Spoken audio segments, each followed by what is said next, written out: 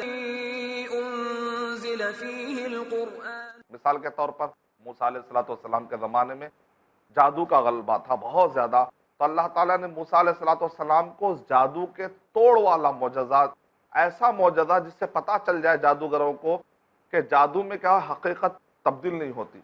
بظاہر ایسا لگتا ہے رسیوں کو وہ سانپ کی طرح بتا سکتے ہیں، لیکن حقیقت میں وہ رسی سانپ نہیں بنتی، لیکن موسیٰ علیہ السلام کا جو عصا تھا، وہ جو لکڑی تھی، وہ سانپ بھی اس حد تک بن گیا، یہاں تک کہ وہ سانپ نگلنے لگا، یعنی وہ سمجھ گئے کہ یہاں پر کوئی آنکھوں کا پھیر نہیں بلکہ حقیقت میں سانپ بن گیا۔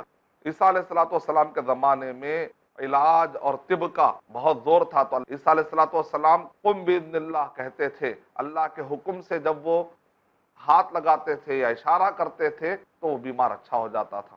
تو مطلب کیا نکلا، اس زمانے کا جو اسٹینڈرڈ تھا اس کے حساب سے اللہ سبحانہ وتعالیٰ نے ان کو معجزہ دیا۔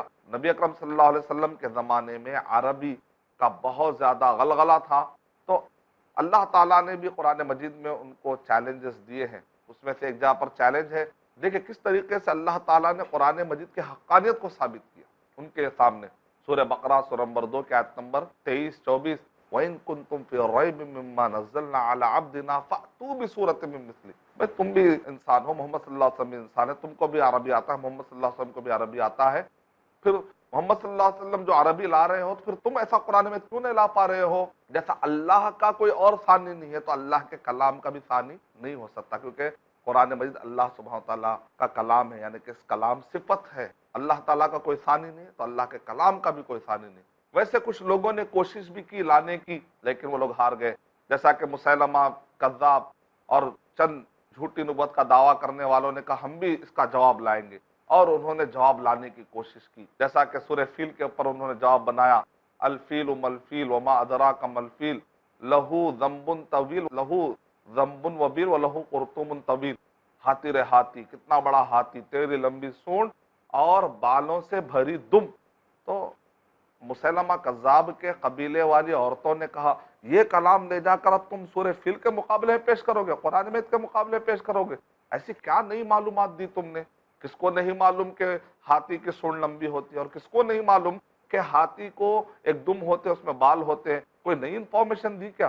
سورہ فیل میں پڑھتے ہیں تو مکمل ایک لمبا ایک تاریخ کا ایک بہت بڑا واقعہ جو عرب میں مشہور تھا، وہ پورا اس کی عکاسی ہوتی ہے، اس یاد آتا ہے اور پورے واضح طور پر اشارہ مل جاتا ہے، اور ایک بہت بڑے واقعے کی طرف، حقیقت کی طرف اشارہ ملتا ہے۔ اس کے اندر تو ایک معنی ہے، ایک نصیحت ہے۔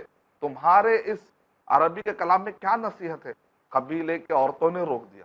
تو بہرحال کوشش کی، یہاں تک کہ کہا جاتا ہے کہ کلیلہ اور دمنہ کے مؤلف نے بھی کوشش کی، لیکن اچانک ایک مسلمان نے قرآن مجید کی چند آیتیں پڑھی، ان آیتوں کو سننے کے بعد اس نے کہا کہ قرآن مجید کا یہ کلام مجھ پر ایسا اثر کر رہا ہے، ویسا اثر والا کلام میں عربی زبان میں لا نہیں سکتا ہوں، تو اس نے اپنی بات کو بھی واپس لے لیا۔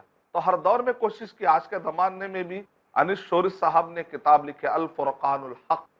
بہرحال یہ کتاب میں دعویٰ کیا گیا 77 سورے لکھ کر کہ دیکھو ہم بھی اس کا جواب دے سکتے ہیں قرآن مجید کا، لیکن آپ تعجب کریں گے اس کے اندر اتنے گرامیٹیکل مسٹیک ہے۔ آئیے میں آپ کے سامنے بتاتا ہوں کہ الفرقان الحق نامی کتاب میں یہ بتایا گیا کہ مسلمانوں کے پاس جو ایک بہت بڑا ایک عقیدہ ہے وہ یہ کہ قرآن مجید کے مقابلے میں کوئی بھی آدمی لکھ نہیں سکتا، کیونکہ ایک معجزہ ہے۔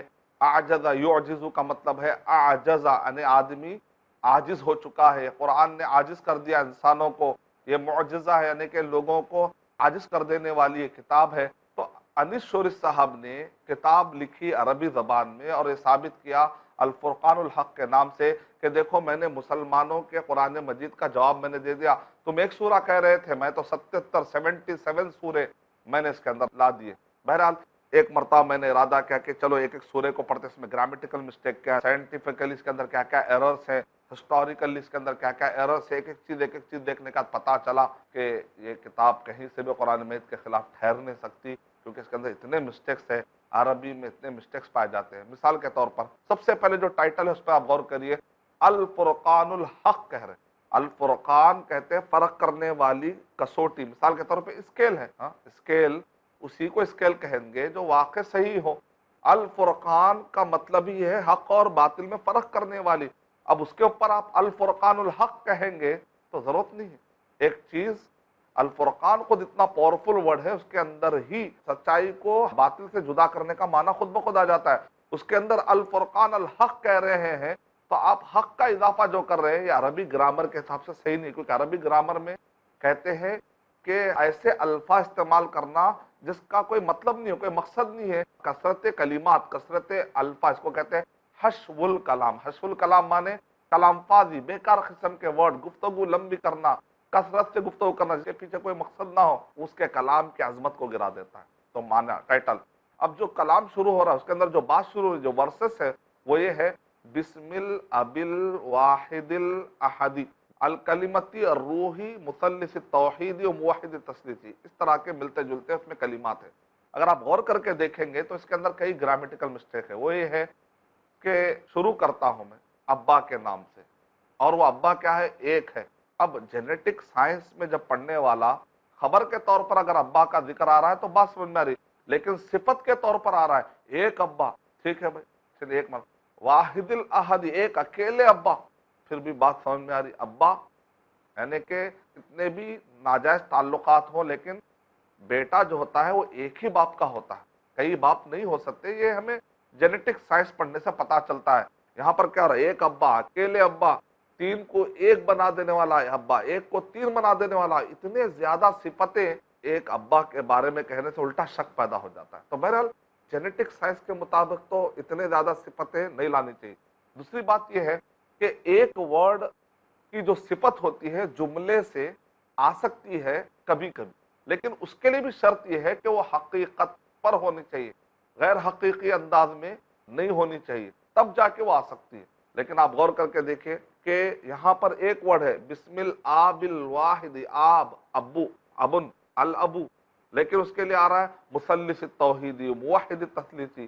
یہ دو کلمات مل کر ایک جملہ ہوا. جملہ تو جملہ ایک فرد کا ایک ورڈ کی صفت بن کر آ رہا ہے تو دراصل ایسا ایکسیپٹیبل نہیں ہے سوائے چند جگہوں پر جہاں پر رول یہ ہے کہ وہ حقیقت پر مبنی ہو. جیسے قرآن مجید میں غافر الذنب، قابل التوب، یعنی کہ دو ورڈ مل کر صفت بن سکتا. عربی گرامر کی باریکی ہے بہرحال، لیکن وہ حقیقت پر ہونی چاہیے، واقعیت کے خلاف نہ ہو. یہاں پر آپ غور کر کے دیکھیں گے تو جینیٹک سائنس کے حساب سے بھی کوئی حقیقت نہیں ہے. اور تین کو ایک بنا دینے والا، ایک کو تین بنا دینے والا، ظاہر بات ہے آپ دیکھ رہے ہیں کہ ایک کا مطلب ایک ہی ہوتا ہے. الگ الگ ذات، مان لیجئے کہ ایک عیسیٰ علیہ السلام ہے، ایک خدا اور روح، یہ تینوں الگ الگ ذات ہیں. تینوں کو پھر ایک کیسے کر دیں گے؟ ایک کو تین کیسے کر دیں گے؟ تو یہ چیز نہ سمجھ میں آنے والی، غیر عقلی، غیر واقعی، غیر تاریخی، غیر حقیقی اور غیر سائنسی یہ باتیں ہیں، جس کی وجہ سے عربی گرامر کے حساب سے اس کے اندر کوئی مدد نہیں مل سکتی. تو ایک معنی میں عربی اعتبار سے جھول ہے. اور اس کے اندر کیا ہے؟ جامد صفت کی جگہ پر نہیں آ سکتا. جیسے اس کے اندر بتایا الروحی الکلمتی، صفت کی جگہ پہ الکلمتی الروحی، یہ خود ایک جامد کلمات ہے. جامد کے ذریعے سے صفت کیسے ہوگی؟ صفت ہونے کے لیے مشتق ہونا بہت ضروری. بہرحال آپ نے سے اندازہ لگایا تاریخ میں بہت سارے لوگوں نے کوشش کی کہ قرآن مجید کا جواب دے. جیسا کہ ایک آدمی نے کہا کہ سورہ فیل پر میں ایک سورہ گھڑوں گا، اور اس نے سورہ گھڑا، لیکن اس کا حشر کیا ہوا؟ سورہ فیل سے ملتا جلتا. اس نے کہا مینڈک، مینڈک پر میں کچھ عربی میں اشعار کہوں گا. اس نے کہا الزبدہ مزبدہ نقی کما تنقی لا ما تقدرین، یعنی کہ مینڈک رے مینڈک، کیسی تیری پیاری آواز، اور جب تو ٹراتا ہے تو پانی کو خراب بھی نہیں کرتا.